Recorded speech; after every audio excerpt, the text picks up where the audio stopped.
Hər vaxtınız xeyirli olsun, hörmətli tamaşaçılar, dəyərli izləyicilər.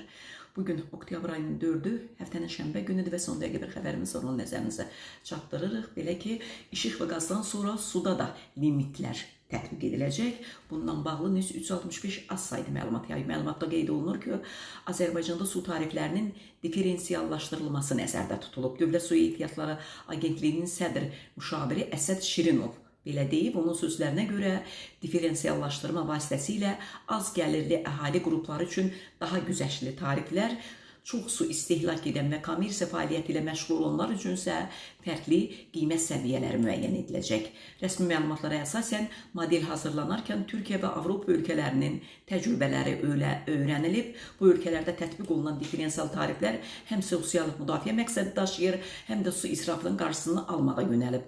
Azərbaycanda oxşar mexanizmin yaradılması üçün strategiya çərçivəsində araşdırmalar aparılır və təklifin tarif şurasına təqdim olunması nəzərdə tutulur. Bundan bağlı artıq demək ortada plan var.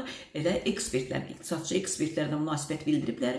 Qeyd ediblər ki, ilkin mərhələdə sözü gedən prosesi sabit tariflərlə başlanacağı ehtimal olunur. O cümlədən su təsərrüfatında da bu dəyişikliklərin tətbiq olunması güman olunur. Ardınca isə limitlərlə tənzimlənəcəyi gözlənilir.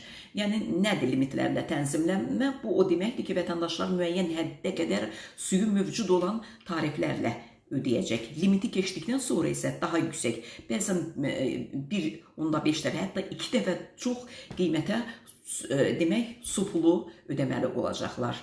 İqtisadçılar onda deyirlər ki, gələn ildən etibarən Azərbaycanda bütün kommunal xidmətlər üzrə qiymət artımı gözlənilir. Gözünüz aydın.